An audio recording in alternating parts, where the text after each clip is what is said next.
Kamusta Pilipinas? Pinas Balita muli hong maghahatid ng pinaka-latest na weather update sa lagay ng ating panahon. Pero kung bago ka lang, please huwag mo munang kakalimutan na mag-like and subscribe. Maraming salamat po. Sa kasalukuyan ho mga kababayan ay minomonitor pa rin po natin ito nga pong si Bagyong Juaning na ngayon po ay nakalabas na ng ating Philippine Area of Responsibility. So tignan natin mga kaibigan yung pinaka-direction po nitong si Bagyong Juaning, no? So ngayon meron itong lakas na 55 kilometers per hour at bubugso naman up to 70 kilometers per hour. May pagkilos naman sa bilis na 45 kilometers per hour pa northeastward sa bilis po na 45 kilometers. So mga kaibigan, bukod dito ay meron tayong panibagong low pressure area na minomonitor. Ito mga kaibigan, makikita nyo naman 35 kilometers per hour ang lakas ng hangin nito. At ito po mga kaibigan ay nagbabadya pong pumasok sa loob ng ating Philippine Area of Responsibility by Wednesday or Thursday po mga kaibigan ng hapon. At possible na maapektuhan ito ang ilang bahagi po ng Northern Luzon by next week.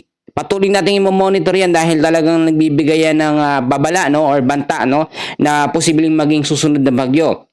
Meron din tayo minomonitor pa na isang kumpol ng kaulapan mga kaibigan. At ito po makikita nyo naman, no, yung sirkulasyon ng hangin na yan. Malapit ho yan sa Eastern Visayas at ilang bahagi ho ng Caraga. So itong cloud cluster na yan ay nasa loob naman ng ating Philippine Area of Responsibility. Ang isa pa ng sama ng panahon na ating minomonitor ay medyo malayo naman ito, 45 km per hour na lakas ng hangin at wala din pong direktang epekto sa anumang bahagi po ng ating bansa. Ngayong araw din ng Martes mga kaibigan ay patuloy tayong makakaranas ng medyo magandang panahon. Pero dahil nga po sa banta ng LPA na nasa labas ng ating Philippine Area of Responsibility, possible na magbago ang lakas po ng habagat. So alamin muna natin yung tinatawag natin na forecast weather condition. Asahan pa rin natin si area ho ng Visayas, Bicol Region, kasama ho mga kaibigan ng Mimaropa, Zamboanga Peninsula, Northern Mindanao. Kasama rin dyan mga kaibigan ang ilang bahagi po ng Caraga, Davao Region at Quezon. Maulap pa rin na kalangitan ang mararanasan dyan na meron mga isolated rain showers o thunderstorm dahil po sa easterlies o yung tinatawag natin na mainit na hangin na nanggagaling po sa karagatang Pasipiko. So kung titignan nyo yung hangin na yan, nanggagaling yan sa karagatang Pasipiko, yan po yung easterlies na tinatawag natin na nakakaapekto sa ilang bahagi ng ating bansa. Ang ilang bahagi naman po ng Mindanao mga kaibigan ay patuloy din makakaranas ng maulap na kalangitan dahil pa rin sa easterlies. Apektado talaga yan.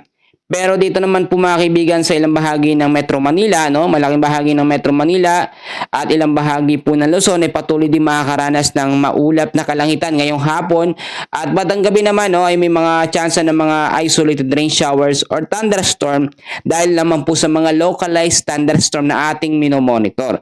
So mga kaibigan, bagamat hindi naman nagbigay ng matinding pinsala, no, etong si Bagyong Juaning, no, at ngayon nasa labas na ng ating Philippine Area of Responsibility, etong panibagong banta ng sama ng panahon mga kaibigan na nandito sa Pacific Ocean mga kaibigan ko ay hindi rin nakikitaan ng malakas na potensyal para maging isang bagyo. Pag sinabi nating malakas na potensyal ng bagyo, yun ho yung nasa typhoon at super typhoon category. Possible din na ito ay kahit pumasok sa loob ng ating PAR ay hindi magiging malakas at aktibong bagyo.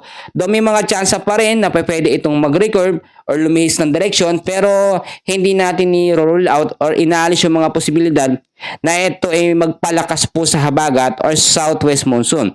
Ang sirkulasyon ngayon ng habagat humina mga kaibigan. Bakit? Dahil sa high pressure or sa hangin na nanggagaling sa karagatang Pasipiko, yung mainit na hangin, ang ibig ko hong sabihin ay ang easterlies. Sa ngayon, yun muna pinaka-latest update natin sa lagay ng ating panahon mga kababayan. And please huwag kakalimutan na mag-like and subscribe for more weather updates. Maraming salamat po.